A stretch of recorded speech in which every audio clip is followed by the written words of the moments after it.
of one voice. This is the sound of one voice. Isn't that pretty? Isn't that a pretty thing? He is one of our greatest guitarists. I was listening to Queen 2 at the weekend. Brilliant. She is one of our finest West End performers. They've been singing and playing together for many years. Now, on Friday, comes album number 2. These are golden days indeed. They're very fine. Brian May and Kerry Ellis. Hello, both. Hello. Oh, lovely intro. Thank you, Bernie. Really nice. Brian, do you ever go back and listen to your own music for pleasure? Because White Queen, pretty damn good, that song. Pretty damn good. Oh, it's nice of you to say so. I don't listen to the past that much. There isn't time. There's too much going on in the present, which is good, I guess. No, not a lot. But it's good when you hear somebody getting excited about something, you know. And sometimes I will go back because of that. But this all started, Kerry, in the past with We Will Rock You, didn't it, your collaboration? It did. Well, actually, it was just before then. I was doing a show called My Fair Lady at the National Theatre. And Brian happened to come along and watch the show and asked me to go and audition for We Will Rock You, which I did. And I was very fortunate to get the role. And 15 years later, a lot has happened since then. You know, we've toured, we've released albums, and now we've got this new album, which is really exciting. So did you have to sing one of Brian's songs? For him, yes. Oh, man alive! Yeah, no pressure at all. It was a breeze. And it wasn't just Brian there. There was obviously Roger Taylor was there, and Ben Elton, who written the story. Yeah. Did you give her a tough one? Did you give her innuendo to sing, just to wrap her up, Brian? She sang No One But You, which, of course, was the big torch song from We Will Rock You. It was in a different place in the show at that point. Yeah. But she was breathtaking, you know, and really, you know, all of us were convinced. I think we went on auditioning for a while, but there was no doubt in my mind that Kerry had got the role as soon as she opened her mouth, really. She's extraordinary. And now this lovely collaboration that now has spawned 2 albums. It was going to be called Anthems 2, wasn't it? A natural follow-up title to the first. That was our working title for all the way along the time. It changed when we actually got the deal with Sony, and suddenly it seemed like this is a new deal, a new kind of feeling. Yeah. It seems a shame just to call it something too. So the idea of calling it Golden Days came from the track and worked out really well. Yeah. I think that's been Golden Days. The first album took 5 years, you slackers. Really. Probably took longer than that, actually. This Chiseling from solid rock. Yes, of course. This one, was it quicker, this one? It was quicker. Only a couple of years. It was. Yeah. I mean, since then, since the Anthems, the original album, we did a live album as well, Acoustic by Candlelight, because we toured and we did this show and we put that out live. So then this is another couple of years on from that. So it hasn't taken us quite as long. We're very busy. Very busy. Well, you are. You've got Wonderland at the moment, haven't you? I have. Yeah, I'm touring with a new show called Wonderland. It's an adaptation of Alice in Wonderland, and the music's written by Frank Wildhorn, who's just brilliant. And yeah, we're having a lot of fun on tour doing that at the moment. So that's keeping me a little bit busy. But and it will be here. It's coming to the Milton Keynes Theatre for a week from the 17th of July. So put it in your diary for when Kerry will be here. Did you both know that you would be doing what you have been known for doing for years as children? Were you singing with your brother, Kerry, when you were tiny? My brother's not the best singer in the world, bless him. So no. But I think I always was singing from a young age, and I think I always knew that it was something I wanted to do. I got asked the other day, what would I do if I didn't do this? And I just think it's always been in me to do it. I couldn't do anything else. I wouldn't want to do anything else. And I'm fortunate that I get to do what I love doing, and I love the variety as well. I like that I get to, you know, do a musical and do an album and do a concert and, you know, and be a mum as well. You know, I like the variety in my life. Were you playing guitar as a kid, Brian? Oh, yeah. Yeah, I've got pictures of me playing as a little boy in sandals.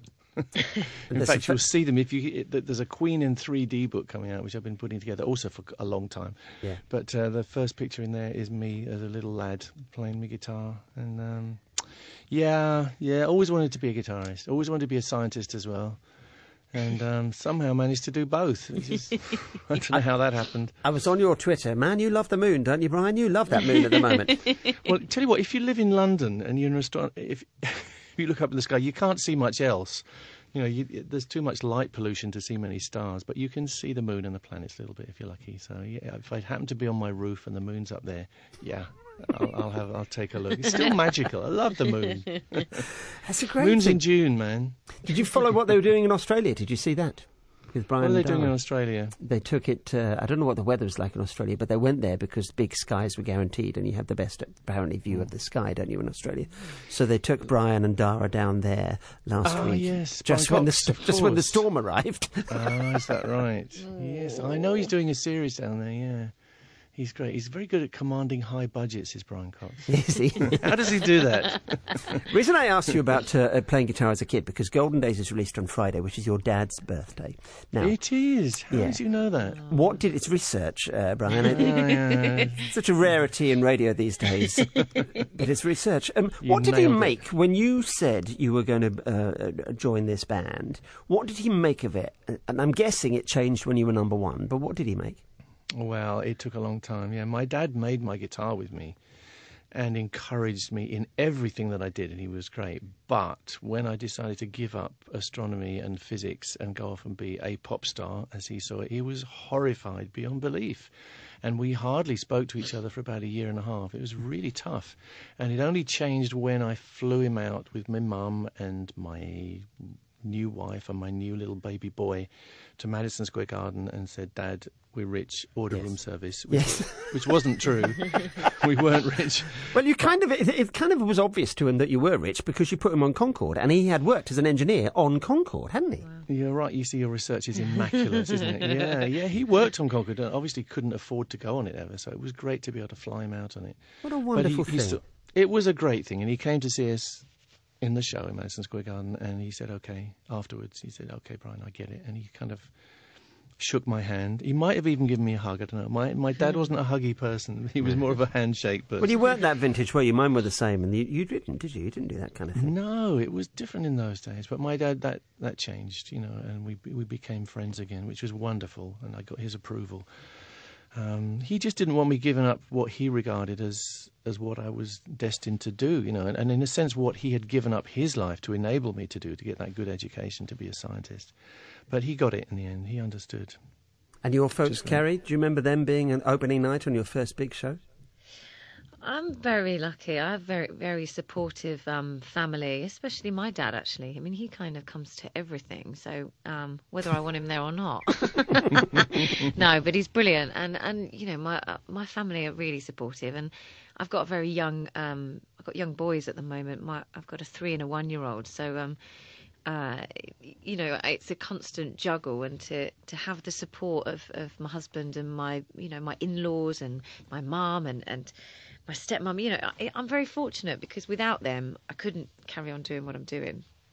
It's still taking you to new places, this. You went to Bulgaria for the first time, both of you first time. I wouldn't have thought there were many places in the UK that in the world that you've not played, Brian.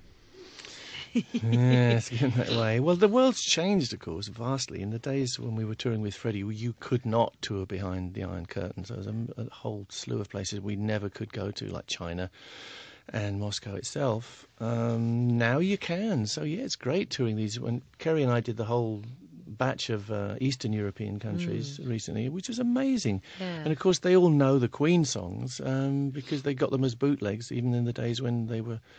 kind of when it was illegal to listen to Queen.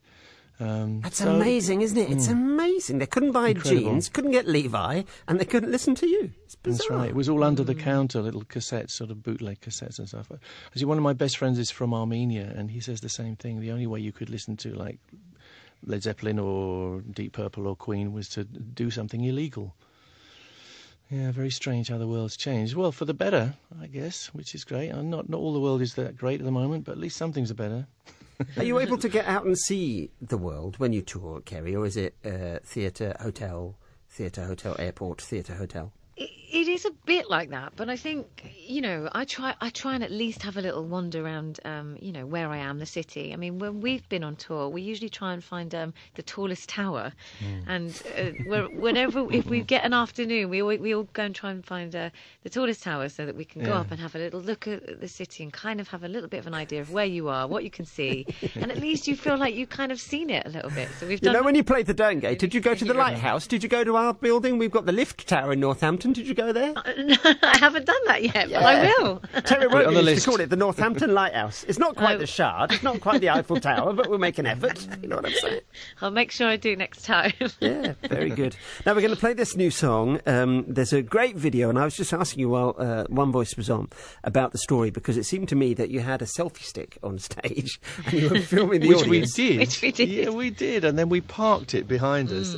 And for that particular song, the audience could see themselves on the screen behind us. So it was a nice little trick, really, to involve them a bit more. So they all got up and got into it. Looked at themselves. Yeah, which is always nice. People like to look at themselves. And we recorded it, you know, not really thinking anything except, you know, what fun this is. But when we came to do the video, it was all there. So we just pulled out the most fun bits and put it all together. And they're great theatre shots, you can see. Do you like that, the theatres? Because obviously you've played the biggest stadia in the world. And when I watch you, when I've seen you there, when I've seen footage of you on TV playing those stadia, I think, well, I don't know how you would even cope with that in your head. Is it nerves that kick in, or is it so big that it actually goes beyond nerves?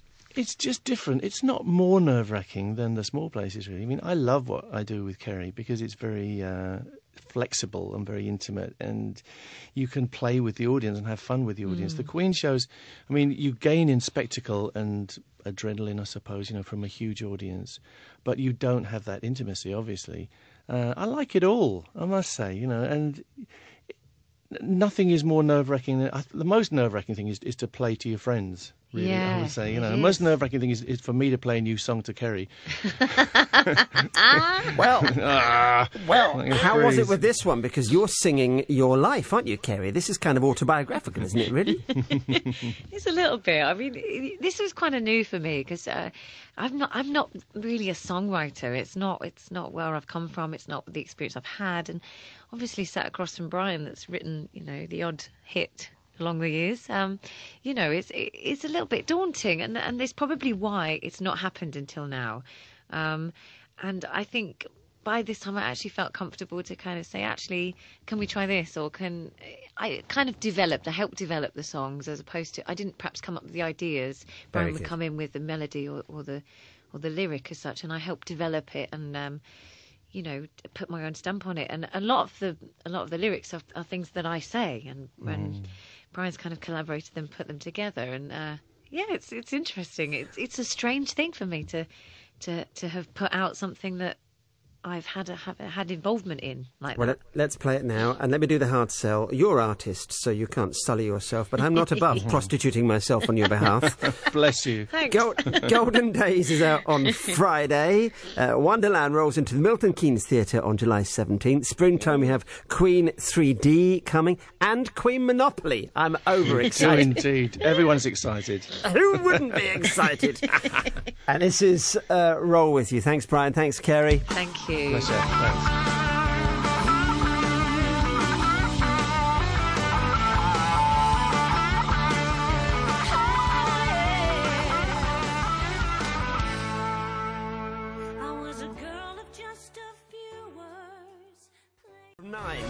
On FM, online, DAB digital radio, and Freeview channel 734. This is BBC Radio Northampton.